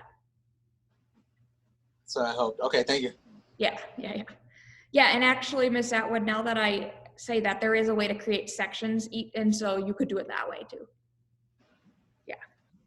I know we're gonna offer like more trainings as like the kids get put in to Canvas that can help with more of these advanced features that people, because like what I did today barely scratches the surface as to what you can do. There's so much more. Okay, yeah, I've just been looking for things and like commons that I could use to target some goals so that I can easily access it. Yeah, and then they can make like video recordings and stuff on their iPad and upload it for you to hear too, because I'm sure I can't imagine trying to do this online with you have to really hear them, obviously. Yeah, we just did like a lot of live stuff last semester. Yeah, that's what I did honestly with with math. Like you can't teach yourself 7th and 8th math. Yeah.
Hi, I have a question. Yeah. I don't have access yet. That's why I was doing another work by phone because yeah, you can't. telling the students because I cannot do anything. But I'm a resource, so I will be able to make a list of my students because I don't have because they are the students that this student is doing that are connected with a synergy to my class, but I have just students from different grade levels, kinder through 8. So yeah, so you can create a course. So say like you have a group of students you would have worked with in the same group anyways in person. You could put all of those into one course. Okay. And then those students on their dashboard, they'll see like their homeroom class, and then they'll also see your class. Oh, okay. And then they'll be able to do your assignments. And if you want to split your students up, you can put, like I would do the groups you normally would have done in person, and then you create one course for each. Okay, thank you. And then also you might want to have your homeroom teachers add you to their course so you can see what they're doing. Okay. So that way you can kind of keep consistent with what they're doing. Yeah, those are great questions. Thank you. I hope I can be able to use it because I wanted to play with it, but yeah, did you email Dr. Ramos? Yes, I did. Okay, good. Because I think one of our ESS teachers was having some trouble yesterday too. So I don't know what's going on with that. But you should be able to have access once he sets it up. Okay. Because it's a great tool, and your kids are probably used to doing like assignments for you and assignments for the homeroom, so it won't be hard for them. One thing that you say that I didn't have a chance to write because a lot of my students, they don't know how to read pretty good, so they're learning how to read. What are you can, so if I wanted to tell the instructions, how can they be reading to them? So you would have to record it yourself unless you can find like a pre-recorded thing if you're like using a paid curriculum or something. But there's a way when you're creating an assignment, there's a button that says record. And we'll show this like in another training later, probably next week. The one that you say when it's the picture and all that, right? Yeah, I can show you here. Hold on. Yeah, no, so if that's that one, I put a note. But they say something about emoji. What is it? Yeah, the emojis are like the little icons you can do like with the smiley faces and stuff. You can put those in the name. There's some keyboard shortcut you can do to like put those in there that I can't remember. So I'll see if I can figure out who remembers that. Do you remember how to do that? If you're on not Apple, it's an extension. So if you're looking at I'm your gonna let Chrome, you explain that, and Dr. Portillo's calling me. I'll be right back. Okay. So if you're on like a Windows platform or basically in the upper right-hand corner, you'll see like your little icon for Google. And then to the left of that should be like a puzzle piece. And when you click on that puzzle piece, it'll bring up the extensions. And Bitmoji should be an extension that you can pin to the taskbar, or you can just upload that app. And then it'll let you search for like whatever. So you can type in pose, food, anything like that, and it'll give your Bitmoji doing those different actions. Oh, okay. Thank you. Yeah. And then you can either right click and save it, or you can click and drag and drop it into the Google slide.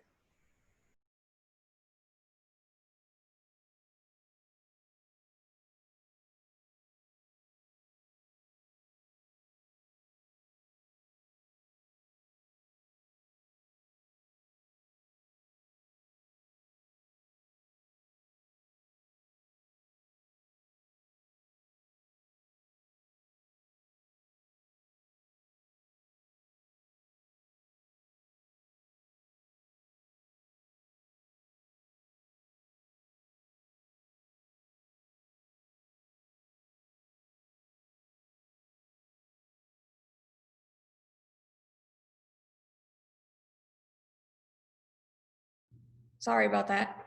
Dr. Portillo was stuck in the waiting room.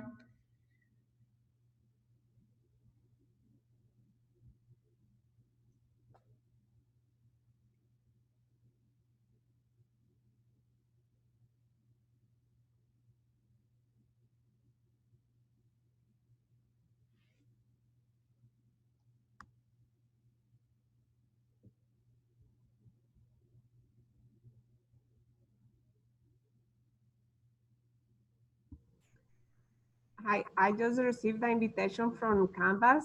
Dr. Portillo, he just did.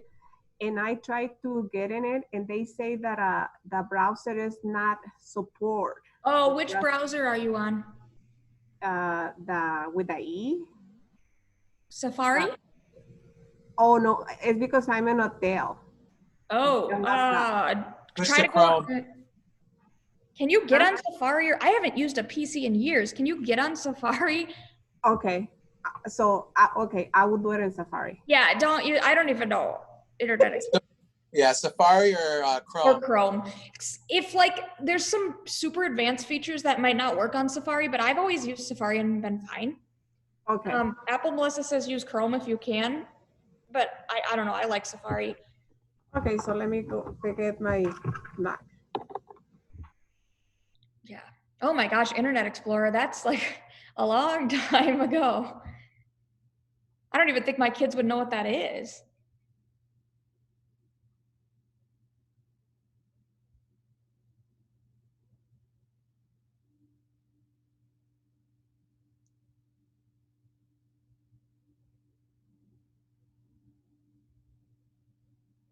We're gonna have probably like 5 more minutes before we go back. So just if you have any other questions, let me know. Otherwise, I'm glad you guys are playing around with it.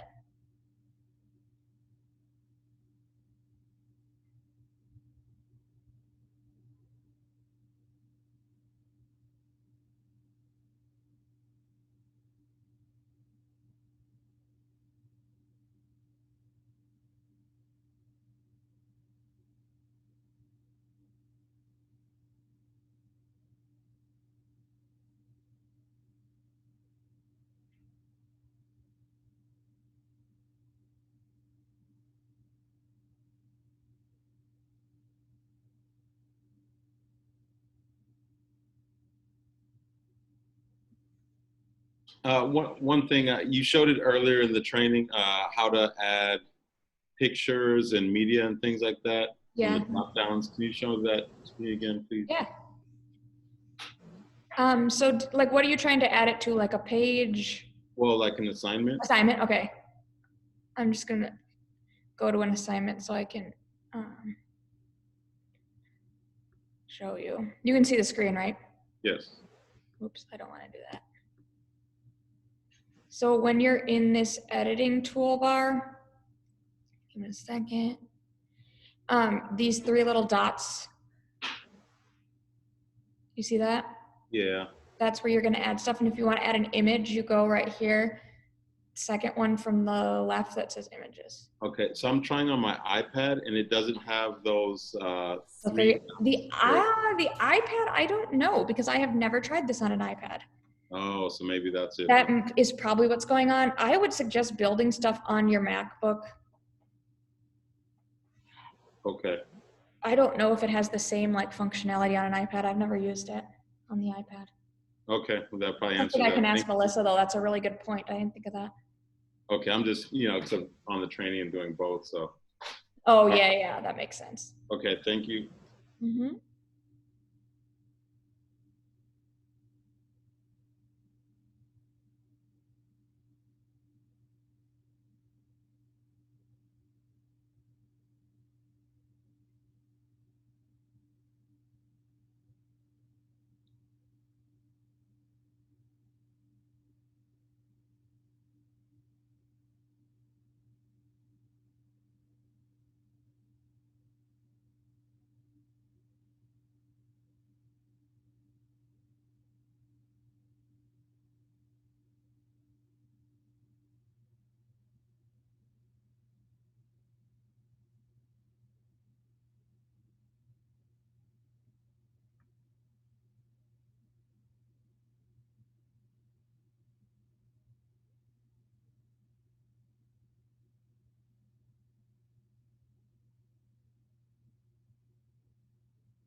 Hi, Shannon. Yeah. I got a question. I imported a course into my course. Okay. And it brought a page with it. And when I look at it, the page that they have, when I'm on the home page, it shows up, or when I click on the home button, it shows I can see that page. Is that what the students will see first? Is that like an order? If you want, there's actually a way to see a student view. Do you see that button to the, let's see, I gotta get out of this window. To the side. Yeah, to the side, it says student view. It should be, where did it go? I think you have to be on your dashboard. Wait, no.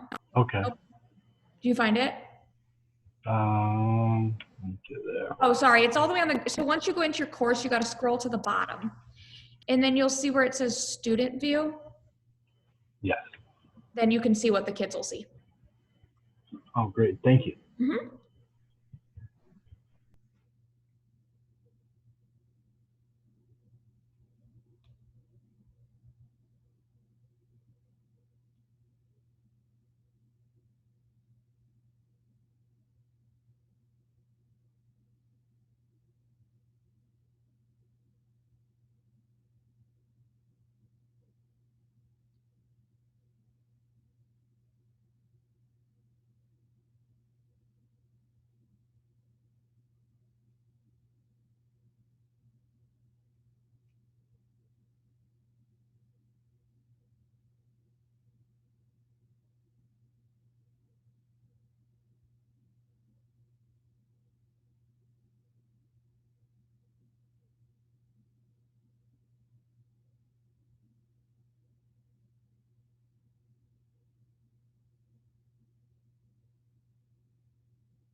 trying to field calls from parents at the same time that we're on here to get them logged in for today.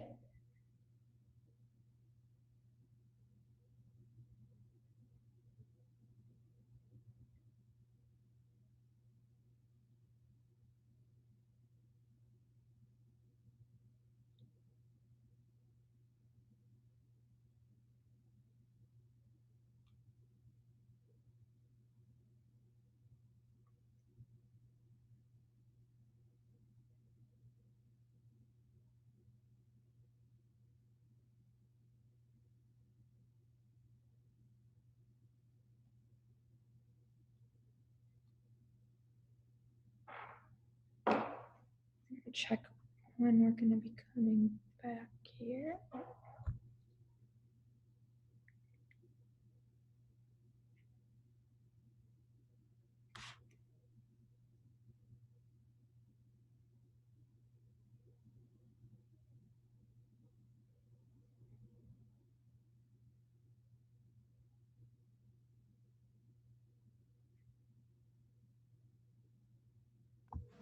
I have a question. Yeah. If I give the students an assignment to read, can they record themselves in reading and they can send it to me? Yes, they can do that on their iPad, and then they can upload the recording to Canvas. Okay. So they cannot do it directly from Canvas. They need to do it. They should be able to on the assignment. Okay.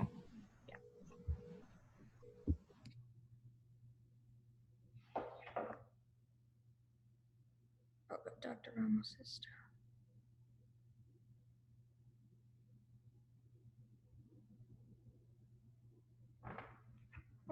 Hold on. All right, I'm gonna go back to the main session, and then we're gonna have just like a final wrap up, okay?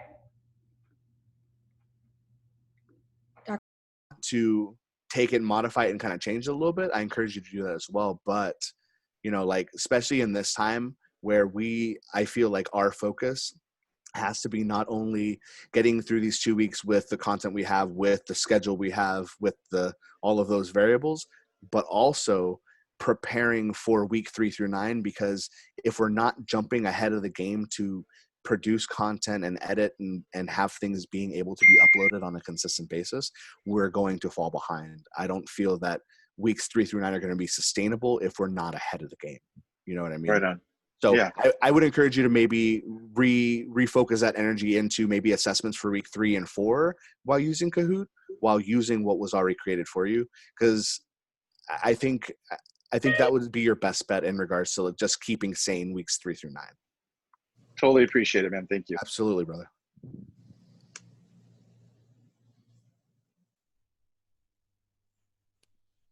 Dr. Ramos, you should be the host again. Did it work?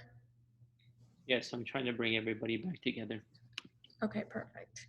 Sorry about that. I was letting Dr. Portillo in, so I had to make myself the host to get out of my room.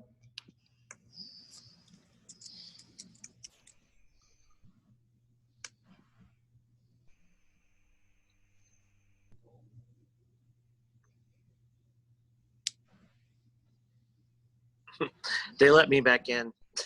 Oh, yeah, I had to get you back in too. I couldn't figure out how to do it. I was kind of an outlander for a while there. I thought you were going to accidentally leave the meeting. I was like, if I push this button, it's going to kick me out. I know it is. And I click it. Yep, I'm gone. We were laughing in my room when we saw you. It's okay. It's all right. You got back. You're good. So what grade are you teaching this year, Shannon? 7-8 math. Oh, cool. You're getting more Are you sort of looping up with that class you love? I did, and my special babies just graduated. I was devastated, but they still talk to me all the time. Half of them called me on Sunday night to tell me they were nervous about high school. So. Oh, wow. That's great. I was, but now I'm staying where I am. Was that the year you taught all the 6th graders? Like all of them? Mm-hmm. Yeah, I remember. Yep, wow. Yeah. I had them in 5th, and then I did that double class in 6th. And then... Right. Man. Do you guys have a music teacher this year? Mm. Wow, I'm surprised. There was a big push, so. I think we're all back, I think. Yep, we're all back. So Dr. Ramos, I finished my presentation. If you want to just wrap up with like maybe who to contact if anyone needs support. Yeah, so I'm gonna go ahead and let you know that I'm gonna put the 2 links back in the chat in case anybody did not see. There are links to get some like self-directed training if you need it. Also, there's a Canvas support hotline. I provided that for you as well. At this time, I'm gonna also put the RSD help desk number and email, so that way you have it. So the phone number to the RSD help desk is 602-232-4999, and then help desk at rsd.k12az.us is there for you as well, so that way you can get as much support as necessary. You know, if your school needs like individual training, please reach out. I will go ahead and like, you know, support you with that. You can reach out to either me or Dr. Portillo, and we'll get you the help that you need as well. Just to let you know, from what I watched when I did the first Canvas training with the representative, I took and watched the videos that I posted in the chat in order for me to learn more, in order for me to go in and explore. The more I explored, the more excited I got. So it's just an opportunity for you. Remember, you don't have to use Canvas right now until you're comfortable with it. Use Canvas for your convenience. This is kind of like the one-stop shop. It was the best that we possibly had. I don't know if you know how we got here, but we put a group of teachers and principals together over the summer, and they vetted a variety of programs. We were down to 3: EduPoint, Blackboard, and Canvas. And by far, Canvas was selected as the #1 choice just because the interface looked very friendly. And then also you'd be happy to know that Phoenix Union uses Canvas, and then so does Arizona State University and the community colleges. So we're building that pipeline from high school to college to career. Our kids should be very familiar with it by the time they leave us, so that way they have resources that they can connect with. So any questions for me before we head out? We did have a question, if teachers or even coaches, are they able to create a course for, so let's say if I'm an instructional coach and I want to create a course for my school, will they be able to create a course and add teachers in as students to do that? We just wanted to make sure that that they would actually be able to do it. Yeah, so what you do is you add a course, and then you can put all of the users that you want in your sandbox to have access to it. Okay. Yeah. So yeah, that's how we did this summer. We did the AOI demonstration like that. So yeah. Yeah, and if you need directions on how to do that, or you need some support, we could do a phone call, we could do a one-on-one, we could do a quick Zoom, and I could take you through that process if you're thinking about doing some professional development for your school. Okay. All right, all of you, thank you so much. I try to get to as many people as possible in that hour in terms of setting you up accounts. And then I sent you an email that said, hey, your account is set up, or hey, I already see your account. This is what I did to it. So you should have received that as well, okay?